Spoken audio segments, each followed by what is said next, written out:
Welcome back to CC with Moxie. I'm E, and I'm a homeschooling mama of 6 in Northeast Georgia. And I just had 2 of my girls on to share some of their favorite ways to practice memory work. And it dawned on me, I've been asked over the years by a lot of different moms, how do you know when my kid is ready to go for Memory Master? CC does talk about this in some of their guides and online and things, but just to address it here, if you're watching, Memory Master should never be something that you're forcing them to do at a really young age, and it kind of takes the love of learning kind of away. Everyone does it differently. So I'll share with you my kind of rule of thumb, but I will tell you, Charlie, who was on here with me a little earlier, she loved Memory Master. She was driven at a young age. She begged me to start kindergarten a year too soon, and she was just very driven. And so I allowed her to start doing Memory Master by kindergarten or first grade. She was saying everything, had no clue what it meant, mispronounced some words, but she knew what she was saying. So I would put in the abnormal category. The rest of my children in the normal category. My kind of rule of thumb is, if they establish a love of learning first, get them to enjoy themselves and love it when they're through hearing their second cycle. So if they started year 1 and it was cycle 3, the second time cycle 3 comes around, I would say, let's see if we can do it without pressure. And what I would do is throughout the year, the whole year, we would do our memory work at home all week. But I always went with 2 review and 1 new. So the week's new memory work, we would do it 7 times each for all 7 subjects, just like they do on CC Day in the classroom. But then I would pick the 2 previous weeks. So if we were on week 7, then for weeks 6 and 5, we would review those weeks 2 or 3 times each in every subject that week. And then at the end of the week, we do a cumulative review. So it would be weeks 1 through 7 of what they've learned so far, so that you're constantly bringing in that information that was previously learned. They retain it and they don't lose it.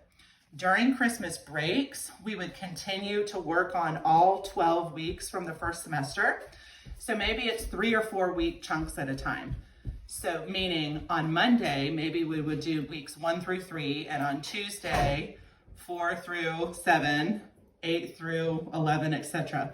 And so I probably didn't count that right, but you know what I'm saying, about 3 or 4 weeks per day. And we would just keep going through it, making it fun. And then we'd have a cumulative review every week. And so by the time we were starting second semester, it wasn't, 8 weeks prior to Thanksgiving that we had heard that information. They heard it that whole semester.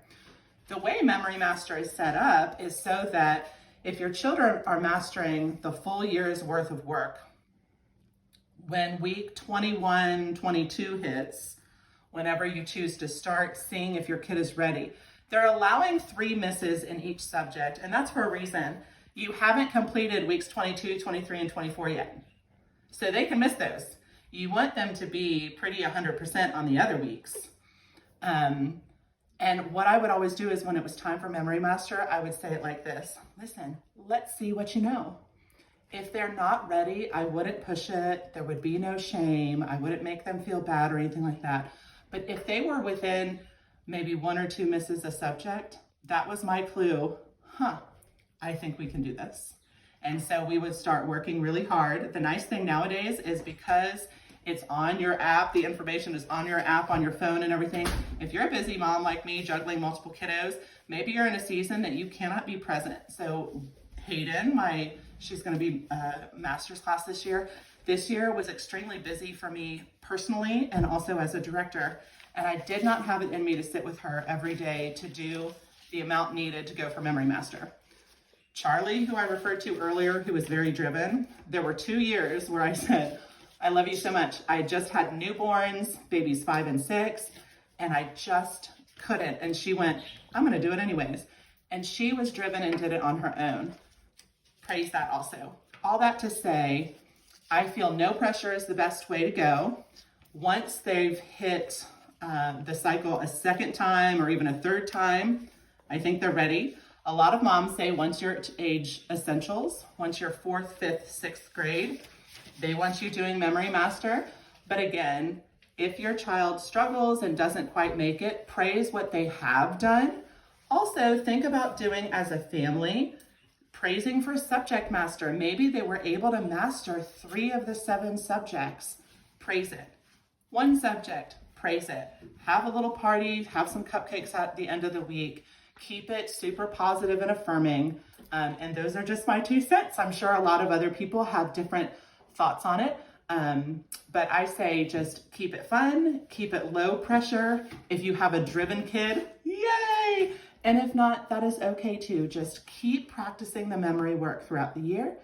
Keep bringing the old memory work, cycling that back in so you're constantly repeating stuff and your kid will get it.